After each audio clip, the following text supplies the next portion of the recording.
Hi everybody, and welcome to Movies World. I'm Colin Buchanan, and this is... I'm Levi Agee.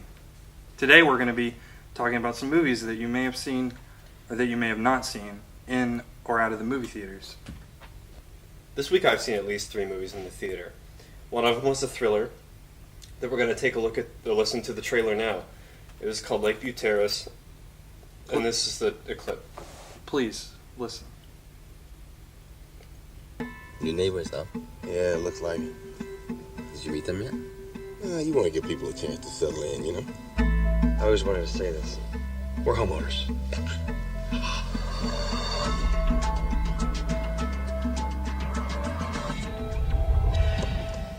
Give up the wallet, man. Give it up.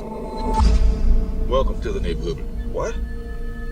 Never roll your window down when somebody does that. Scared the hell out of me. Imagine that.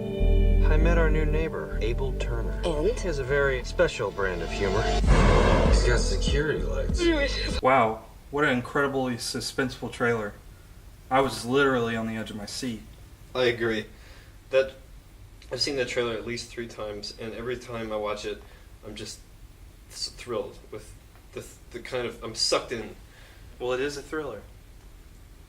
Lakeview Terrace tells the story of an African-American, Abel Turner, who lives next door to a new couple who have moved in, as you can tell from the trailer. Levi, how did you like this movie? At first I thought it was about a serial killer, and I didn't know if I wanted to see anything like that at all.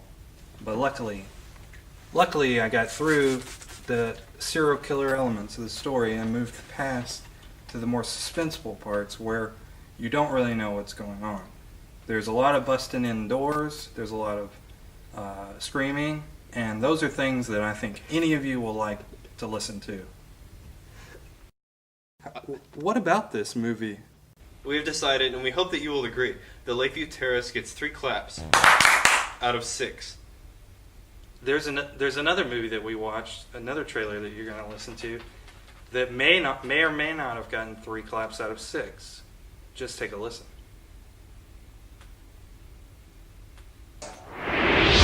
What you're engaged in is blackmail? I'm a mere good Samaritan. Give me the CD or bust the money! I've been working on It's not gonna go off, is it? Well, let's get in the other room and find out. Oh. You're part of the League of Morons. Alright, that was the latest trailer from the Coen brothers, Burn After Reading. And I hope you didn't burn this movie when you went to see it, because I would like my children to see it someday. There are so many elements at work in this film. It is a wonderfully twisted tale with Brad Pitt and George Clooney doing what they do best. When I first heard the trailer, the first thing that I thought was Laugh Riot. I mean, come on. George Clooney, Brad Pitt, that's a recipe for a comedy. But when I was actually in the theater, there were some parts where people weren't laughing because there were more serious portions than what you'd expect. The Coen brothers have a great knack for mixing violence and humor together. I think you will agree that Burn After Reading gets 4 claps out of 6.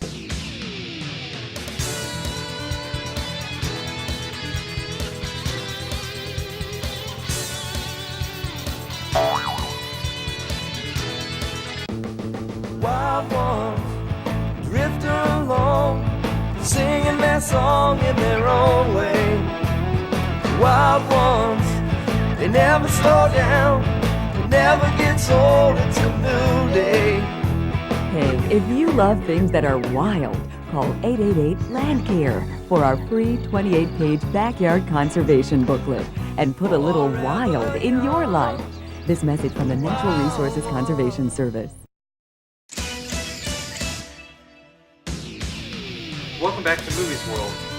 Our next trailer that we're going to let you listen to is a movie called Righteous Kill, starring 2 movie veterans that have never been seen together since the likes of The Godfather. Take a listen. You messed up. Therefore, I am forced to dismiss all charges of rape and assault. Be happy.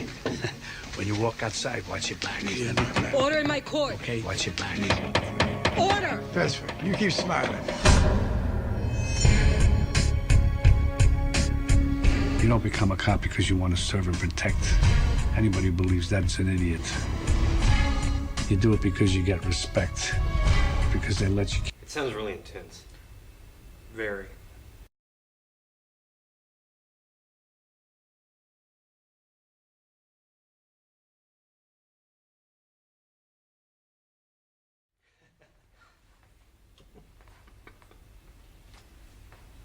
I want to talk real quick, if I could, about a movie that came out earlier this year called In Bruges. Sure.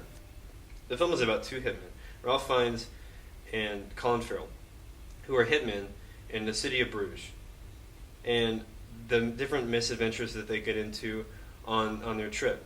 And I just kind of want to talk about this movie because I think a lot of people would really, really like it a lot. It's kind of it's a unique mix on a twist on the classic thriller. There's one scene in particular that I don't want to ruin it or anything, but something happens that viewers might not be happy with, or they might be happy with. There are some scenes in Bruges that will bother the viewer for sure. There is one scene in which a fat man jumps off of a tower and commits suicide and dies.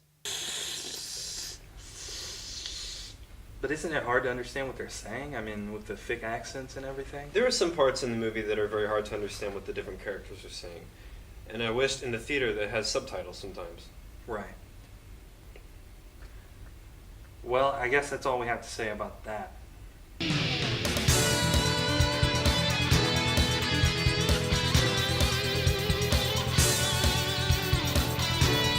Welcome back. And now we're going to talk about a nice little romance called Nights in Rodantha, starring Richard Gere from Primal Fear and Diane Lane from Under the Tuscan Sun. Have a listen. A man is a fool who doesn't know how lucky he is.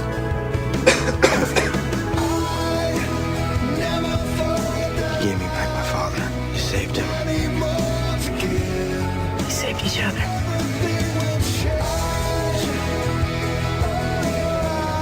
Looks this good if he has a dirty mind? Oh yes, he's definitely a keeper.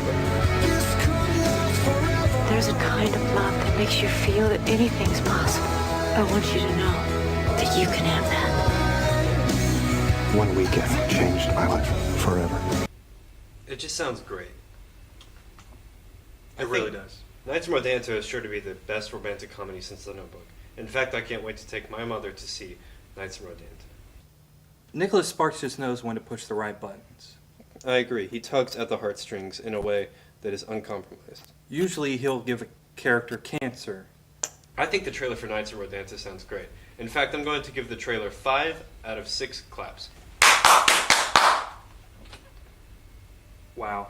We'll be right back after the break to talk about Tyler Perry's The Family That Prays.